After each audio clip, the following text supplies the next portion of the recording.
Hello, everybody. My name is Jevin McNabb, and today I will be giving my presentation on Death Valley. So, the location of Death Valley is considered in eastern California, just north of the Mojave Desert, and you can kind of see the location of it in the picture here on the right.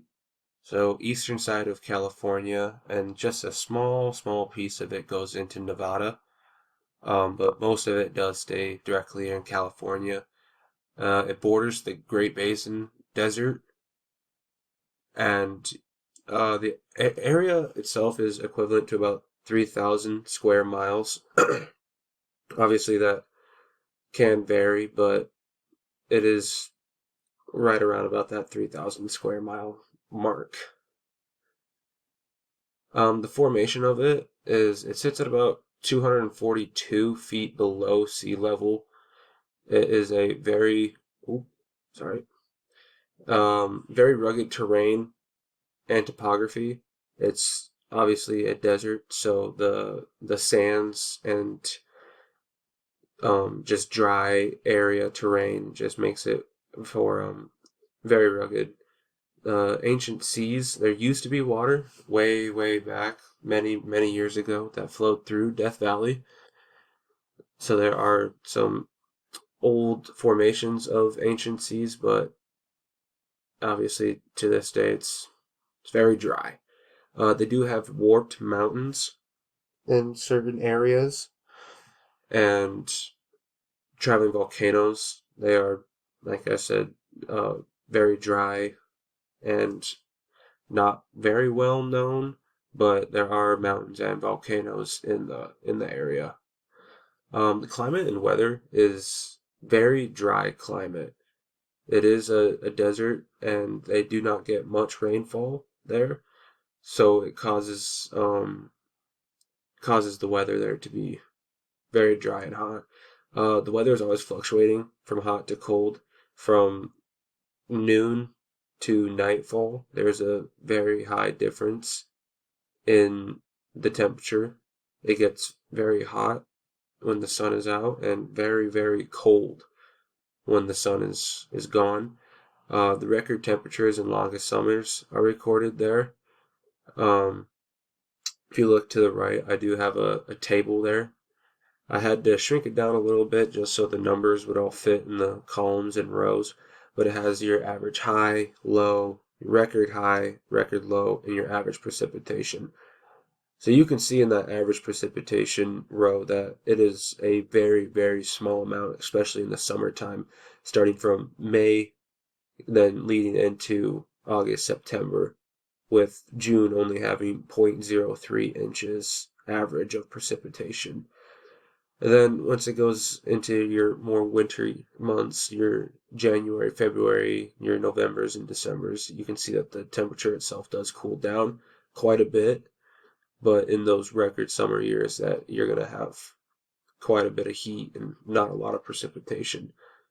And it is always changing. The climate, though, the temperature and weather can change, but the climate itself over the past hundreds of years have been pretty consistent in showing that the warm, hot, dry temperatures compared to the winter months where it's a little bit cooler, a little bit chillier. So why is it so dry? So the winter storms moving inland from the Pacific Ocean passes over mountain ranges and continue east, and as the clouds rise, they will cool and the moisture condenses to fall as rain or snow on the western side of the ranges. By the time the clouds reach the mountain east side, they no longer have as much available moisture, creating a dry rain shadow. We learned a lot about this effect in class.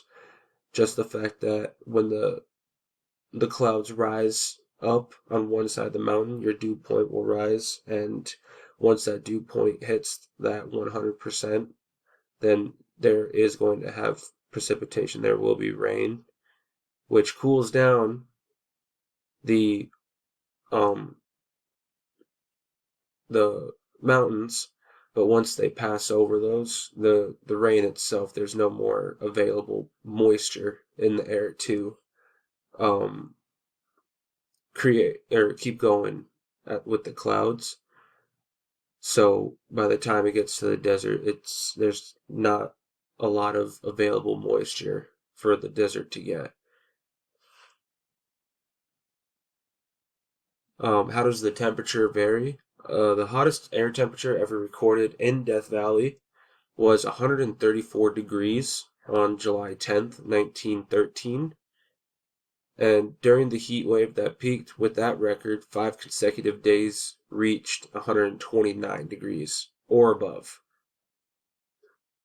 Death Valley can also get cold as well. I mean, you can go from 135 degrees all the way down to 15 degrees. So in 1913, there was also a year that saw Death Valley's coldest temperature, which was on January 8th. Temperature dropped or dropped to about 15 degrees Fahrenheit in the same location. Both of these records were taken at Furnace Creek. So the biography itself, there are a lot more mammals and reptiles than there are any other biolife. Your mammals will consist mostly of bighorn sheep, bobcats, coyotes, jackrabbits, squirrels, and other small animals. Um, your birds, there's not quite as many birds as there are mammals. I mean, your most typical one will be roadrunners. Just, I mean, you've seen Looney Tunes. Roadrunners are consistently put in desert situations just because that's where they thrive. Vultures are also common there. Reptiles, you're gonna have turtles, tortoises, snakes. Um, you'll have scorpions in the area, a lot of little bugs that can thrive in the hot weather, but then burrow in the colder weather. So that's kind of the smaller animals that will succeed in this certain situation, the weather that consists here. Plant life, obviously your main one here with the picture on the right is going to be your cactuses and succulent plants. These plants are very good for this environment due to the fact that they have shallow roots that reach out looking for water sources.